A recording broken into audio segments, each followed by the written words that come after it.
Hey, how's it going, everyone? My name is Derek Afasi. I'm the owner of Afasi Financial Group and RetireSharp.com. Today's topic, I want to discuss with you in depth how to avoid the biggest retirement mistakes. And first off, unveil what some of the biggest retirement mistakes are, show you what individuals typically do, how they fall victim to them, and then how they could avoid those mistakes, how they could make sure that they're covering their bases the correct way so that they have pure retirement confidence going forward, whether that is during your accumulation phase where you might be 5, 10, 15, 20 years out from retirement. How do you make sure that that is segmented successfully, or even further when you're only a couple years out from retirement or currently retired, how do you stay retired forever? So I'm going to break down each big mistake, and there's multiple mistakes out there, but I want to, and a lot of these mistakes actually work in tandem. So I want to try to expose some of these mistakes. Hopefully you're not doing these mistakes and you're able to fix it in time, to make sure that you can also, live that healthy, retirement lifestyle, and make sure that you're just super confident in retirement, because you do have those different areas covered and you understand the pros and cons of each situation. So the very first mistake I want to tackle is running out of money. And a lot of individuals don't realize, how this occurs, and all of a sudden they're looking at their account right when they retire, and a couple of years go by, and all of a sudden they look back at their account and they go, "Oh my gosh, I'm gonna run out of money in the next couple of years. What went wrong?" And in order to truly understand this, you have to realize what happened with retirement planning, what happened with employer-sponsored retirement accounts, and then what is the risk for typical individuals as they're getting closer to retirement, or they're currently in retirement. Why is this such a problem now of running out of money? And back in the day, and individuals still are offered these types of plans, an individual would work for a company and they would give X amount of years of service, so 20, 30 years worth of service, and they were offered something through their employer known as a defined benefit plan, also known as a pension plan. So I give the example a lot. I say my grandfather was an elevator mechanic for the city of New York. He was offered a pension plan. He started working for them in his late 20s, and they said, okay, if you give 30 years worth of service, by the time you're age 55 in his case, you've given 30 years worth of service, we will give you a set retirement income stream as a thank you for working for this company, an incentive to stay loyal to us. Make sure that you're working hard, and therefore we'll make sure that your retirement is set up for you so you don't have to try to invest your dollars on the back end. So life used to be a lot more simple. Individuals would work those 20, 30, 40 years in some cases, and then understand that they're having a set retirement dollars, just like Social Security income. There would be money left for them every single month that would get paid to them, that they didn't have to work, so that when he retired, he's able to receive his pension income, able to receive Social Security income if he was age 62, and hopefully those two combinations of income would be able to suffice what him and my grandmother's expenses were. Well, unfortunately, there was a shift that took place. You had the branch of the government was created known as ERISA in 1974, and later on came about 401k related plans, the implementation of 401k related plans in 1978. This is important because rather than that defined benefit plan where an individual would go to work, that company would define exactly what that benefit was going to be. When this ERISA Act was created and then you had the implementation of 401k plans, it now took that risk from the employer, from the entity, and threw it onto the employee. So now, rather than a defined benefit plan, you have these plans known as defined contribution plans, which says, okay, you're going to be working for this company. We might incentivize you to start planning, start putting money aside for retirement, known as a company match, but ultimately it's all on you. If you're making $100,000 in a given year and you decide to put 10% of your salary into your 401k plan, your 401k is going to grow by the contributions going into that bucket, and however well you chose those different options, your different investment options related to that 401k, and whether that received a rate of return would make this bucket increase. If, let's say, you added contributions that year and the rate of return was negative, well, you might have a decrease in that bucket regardless of how many years you've been contributing to it. So the point that I'm trying to make is, rather than have that security of saying I had a pension plan or I have a pension plan, now majority of individuals are on their own, and they're trying to create strategies to really maximize that rate of return on their 401k related plans, because they're trying to make this bucket as large as possible so that when they retire, they could siphon through these monies a specific way and make sure that they're not outliving their money. So if they retire at age 65, they're hoping that their rate of return will stay consistent, and also be able to pull out X amount of thousands of dollars per per month, per year, that will suffice exactly what those expenses are. So the entire retirement game has really shifted on its head. So rather than, now you still have some companies, it is very rare, but you still have some companies out there and some entities that offer pension plans. Majority of the plans being offered are employer-sponsored retirement plans, such as the 401k, 403b related accounts, 457 plans, thrift savings plans. There's a whole slew of different, sorts of retirement plans available.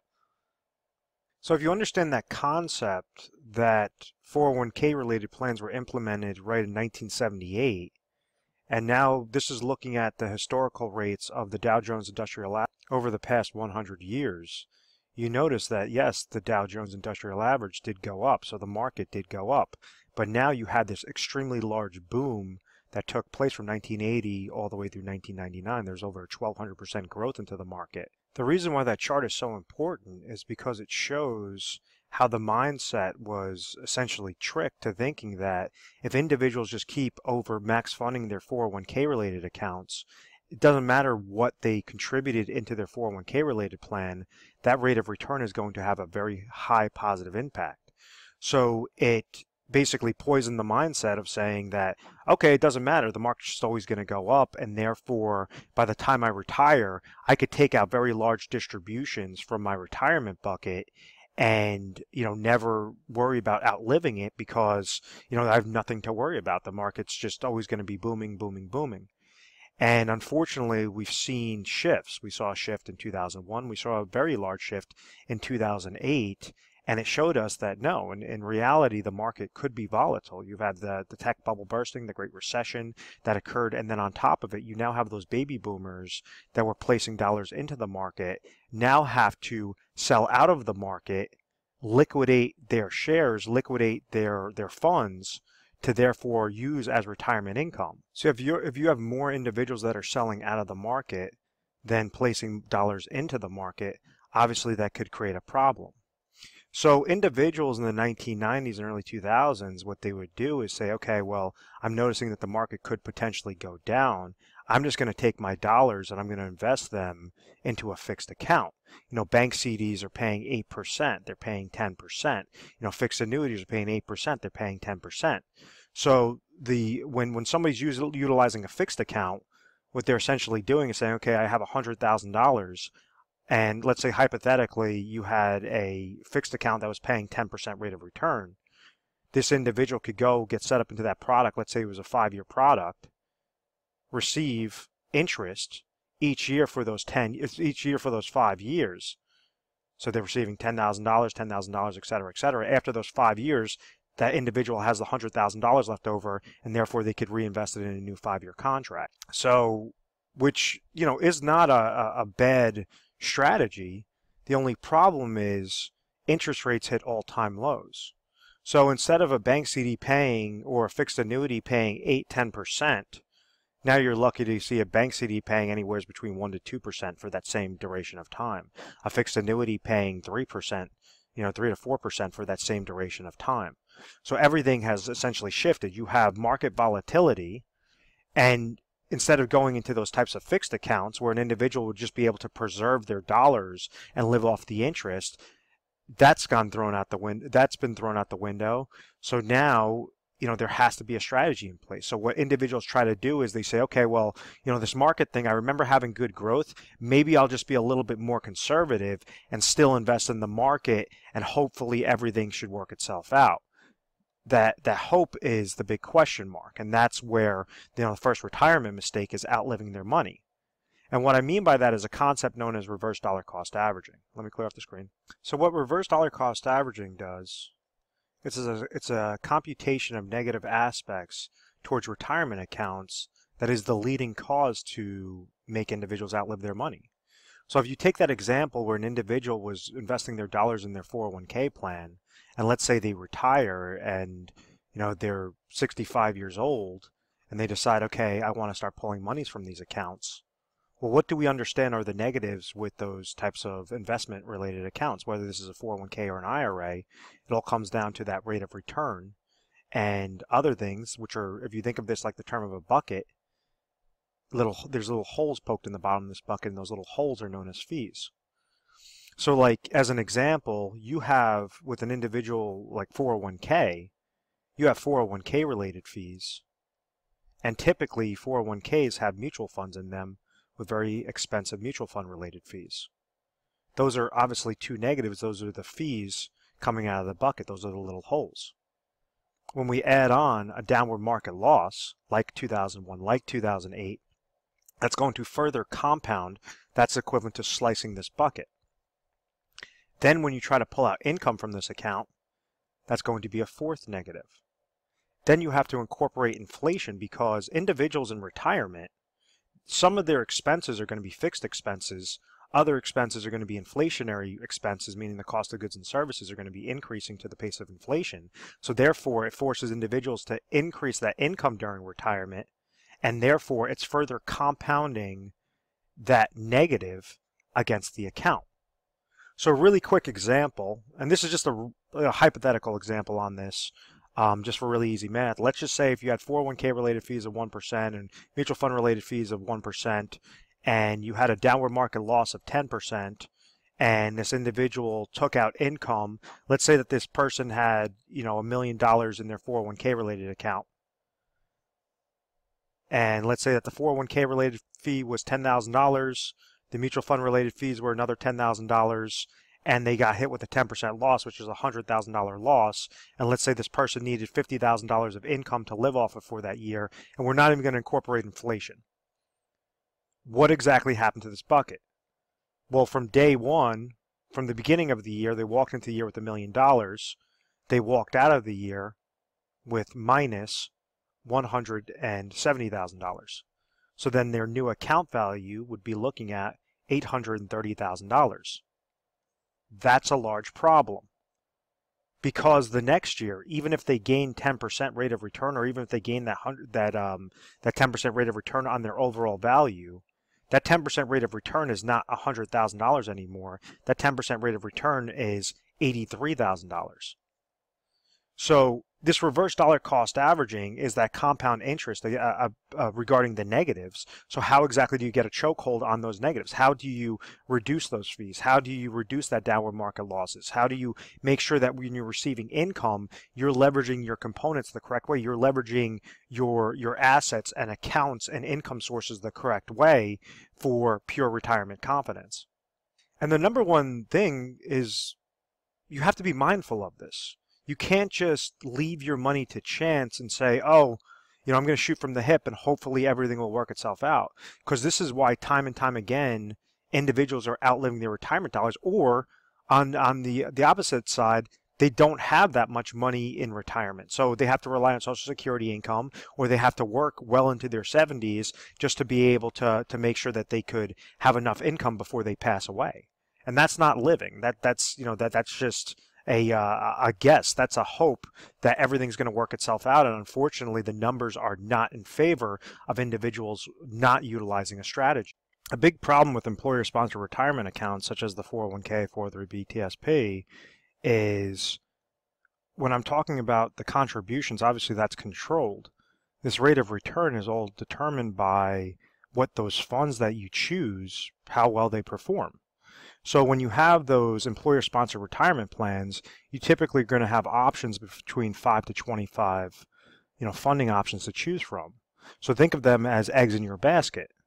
When individuals take money from their employer-sponsored retirement plans and they roll them over into IRAs, individual retirement accounts, they could go and now have, 3,000 different combinations, 3,000 different eggs to choose from, so that they can more cherry pick into something more customizable, depend upon their need, depend upon what their risk tolerance is, what their income goal is, and try to set that out the right way.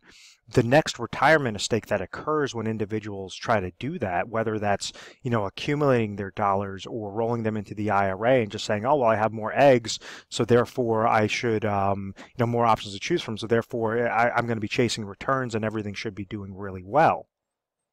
So the negative with chasing returns is leaving yourself exposed to downward market losses and something known as sequence of returns risk. And what sequence of returns risk does is it shows you that, like, when you have an average rate of return, let me pull up a really quick chart. So this is where you have a lot of, wealth accumulation advisors that they're going to talk about, look at the rate of return, look at the rate of return. And with a sequence of returns risk, or just, the risk associated with those negatives, anytime you have a downward market year, and if you're really trying to chase returns and leaving yourself exposed, this is obviously an extreme hypothetical example, but I want to try to, prove my point regarding why negatives could significantly hurt you.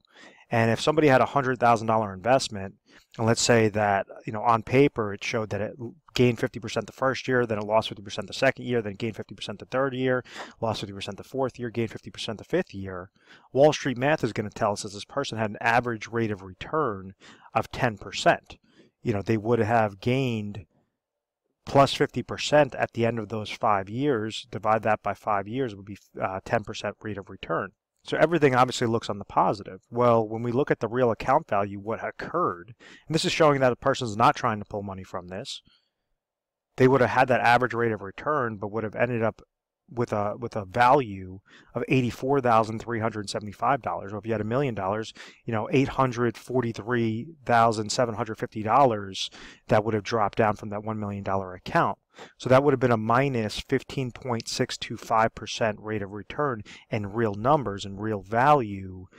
That's obviously a problem. So the most important thing, if you're trying to utilize your accumulation, or even when you're in retirement, you're trying to utilize a strategy to avoid reverse dollar cost averaging, above all else, you have to make sure to eliminate those negatives, to try to decrease or have some sort of safety net on there so that you're not having those large swings in the market. And there's a term that I always, or a kind of a phrase that I always say is, negatives in retirement can hurt far worse than gains could help you. And this is showing a chart that if you lost 10% of your portfolio in 1 year, it's going to take you an 11% rate of return just to get back to break even. If, let's say, you go further down, if you lost 30% in your portfolio, it's going to take you 43% just to get back to break even. If you lost 50% in your portfolio, it's going to take you 100% just to get back to break even. So above all else, you have to make sure that you have that safety net in place, or you have certain mechanisms in place to eliminate those negatives and make sure that you're getting that nice safety and consistent rate of return each and every year. Because in your retirement years, when you're not working, when you can't pump more dollars in there and now you're trying to siphon this out, these are very large impacts, and you don't have that time horizon that maybe if you were in your 20s and your 30s and you had a significant impact or a significant downward loss to increase further.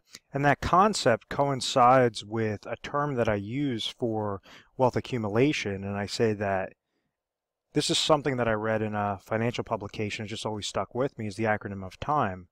Stands for taxes, inflation, market losses, and expenses. And when you're accumulating, you want to make sure that your accounts are growing most tax efficiently, that you're beating out the pace of inflation rather than just throwing your money underneath a mattress, that above all else you're avoiding downward market losses. And then the fourth negative is that you're making sure that you're placing your dollars in the most inexpensive plans, or if you're paying a cost, if you're paying some sort of expense, there has to be a benefit tied to it. So whenever you leverage this acronym of TIME, you always keep that in the back of your mind, you could beat out that shift that occurs, or those negatives on how individuals are not able to successfully accumulate their dollars. So the third negative, before I get to the solution, is not using your existing accounts as leverage. There's so many times that individuals have these retirement accounts that are sitting there, or they have income streams that are sitting there, and they don't look at them as retirement assets. What I mean by that is, like, a very large one is Social Security. That is a very large retirement asset. That's a major portion of a formula to say, how can you retire with pure retirement confidence, is making sure that you're structuring your Social Security maximization strategies properly. Another aspect might be a pension plan.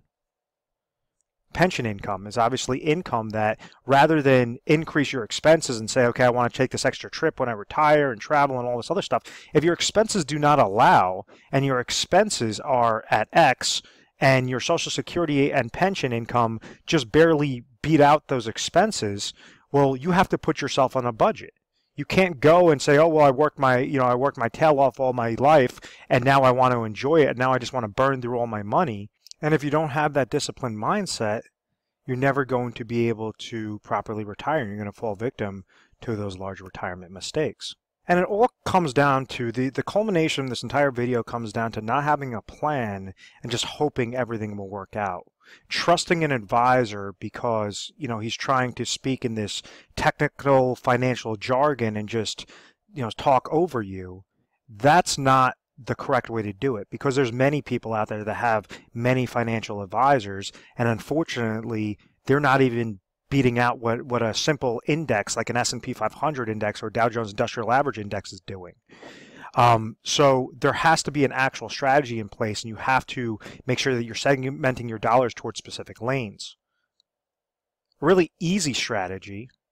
Obviously, we go into very technical strategies whenever you call over to our agency or you set up an appointment. It's going to be more specific to your individual situation.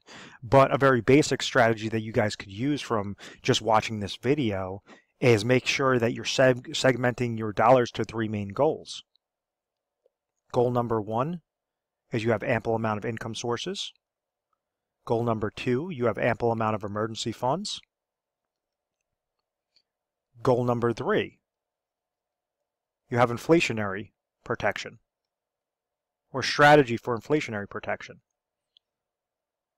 We want to make sure that we're leveraging the existing assets properly. So let's say if an individual is currently age 60 and they're going to retire at age 65, and they have a specific need in mind. They're saying at age 65, I need $50,000 of income in retirement to cover my expenses.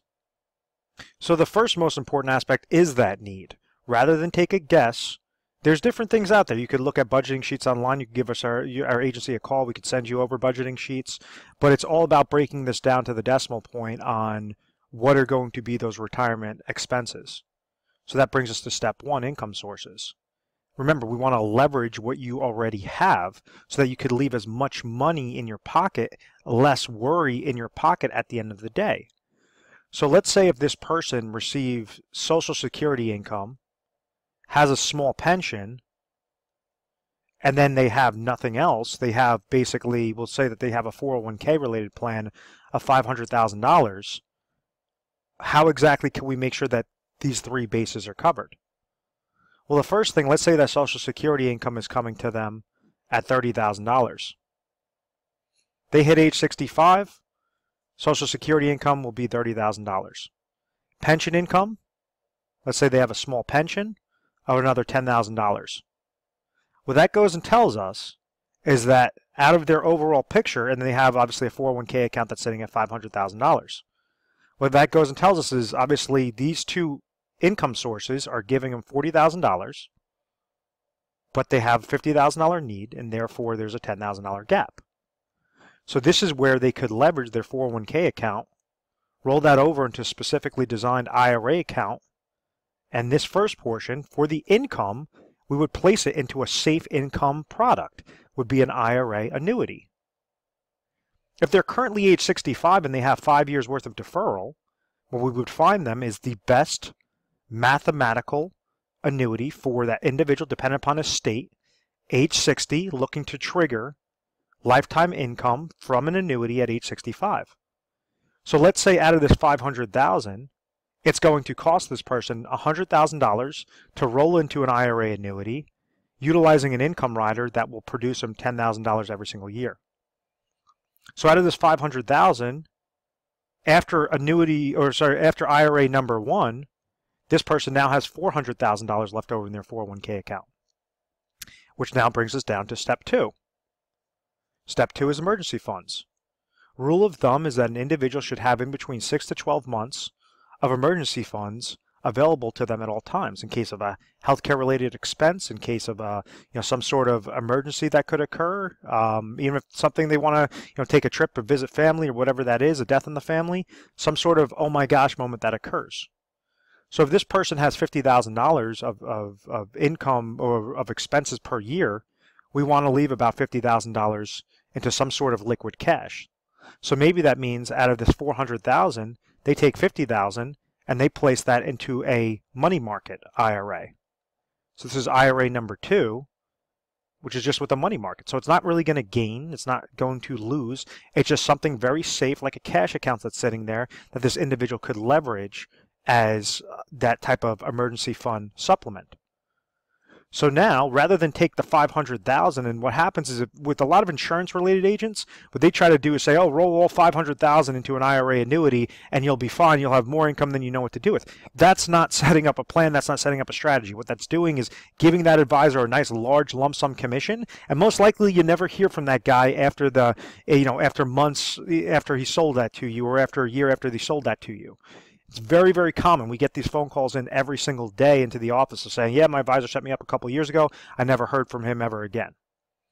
So first aspect, a new IRA number one is through an annuity. And it's with a specifically designed hybrid annuity. IRA number two is $50,000 through a money market account. And now we have $350,000 left over that we could tie to inflationary protection. What exactly is inflationary protection? Let me clear this off a little bit. Well, we understand that when individuals usually have expenses in retirement, a portion of those are going to be fixed, a portion of those are going to be inflationary. So the cost of goods and services, milk, gasoline, different things, entertainment, are going to increase with the pace of inflation. That's why a house is more expensive today than it was 50 years ago. A car is more expensive today than it was 50 years ago. All these different things are obviously increasing towards that inflationary, towards that purchasing power risk. So therefore, we don't just want to leave it to chance. We want to make sure that you have a plan segmented specifically for that inflationary protection. You could go and leverage a specifically designed IRA account that tries to combat that reverse dollar cost averaging effect. What I mean by that is an IRA that's specifically designed to eliminate downward market losses, to eliminate fees, mutual fund related fees and advisor fees, and allow your money to have that compound interest effect in a positive direction, gaining when the market goes up, but making sure that you have a safety mechanism in place. If the market goes down, falls below 0%, you can never fall below 0%. So that might be one aspect, or you could leverage this towards a managed money route and make sure that you're segmenting dollars on not an emotional based plan, not trying to just go after return, but have something where you're eliminating downward market losses, but trying to really get a nice consistent rate of return. So you could roll that over into specifically designed IRA through managed money route. There's fee-based planners as opposed to retail-based planners. Or you can kind of do a combination of different things. You could also set up something known as annuity laddering strategies to give you, at age 65, you're receiving $50,000 of income from that first income source, and then you might want to place dollars aside into a 7-year deferred annuity, a 10-year deferred annuity, different things that will give you an extra $2,000 at age 67, an extra $4,000 at age 71, another $9,000 at age 76, so that it's saying as your inflationary expenses are increasing, your income streams are also going to be being triggered through the lifetime income riders through those annuity contracts. So this $350,000 in this perfect scenario, we're not leaving the money to chance. We're not just saying, okay, let it ride and risk your money in the market and hopefully everything's going to work itself out. What we're recommending is you create a plan. You don't take a guess. you have a concrete plan so that you know you have more than enough cash, you have more than enough of an emergency fund, you have more than enough to combat that inflationary protection or to combat that purchasing power risk, and you have those income sources coming to you that you can never outlive, or you and your spouse could never outlive. So in closing, if you found value in this video, feel free to give our 1-800 number a call. It's 1-800-566-1002. We offer 24/7 customer service. You would give us a call mornings, nights, weekends, holidays, whatever the case may be, and someone will take your call. From there, when you're speaking to the assistant, they're going to ask you your information. You might just say, I saw a video online about biggest retirement mistakes. I want to speak to a specialist. And then they're going to go and find the specialist that pertains specifically to this video. That's one way on how to do it. Another way, which is probably more efficient, is to go through our website, which is retiresharp.com or afasifinancial.com. They both take you to the same exact spot. And what you're going to see is a little icon on the bottom right-hand side of the screen where it says to schedule an appointment. So now you could actually put down notes, explain a little bit about your situation so that we can make sure the correct specialist is there available to, sit down with you on the appointment. It syncs it to our calendar. So we have a lot of different open availability regarding the different specialists that you'll be dealing with. And, we'll make sure that that person will give you a call at that specific point in time. What you can expect when dealing with a specialist is to not feel rushed, is to really, have somebody that's asking you questions to try to figure out what your current situation is. Where are you right now at point A? Where do you want to be at point B? What do you have in place? Can you get from point A to point B successfully? Sometimes you can, and we would just say, hey, as a further confirmation, congratulations, you're all set, everything looks perfect. Other times it might just be slight tweaks that you have to make in order to have that slight tweak will have a very large impact and a very large impact on that overall success.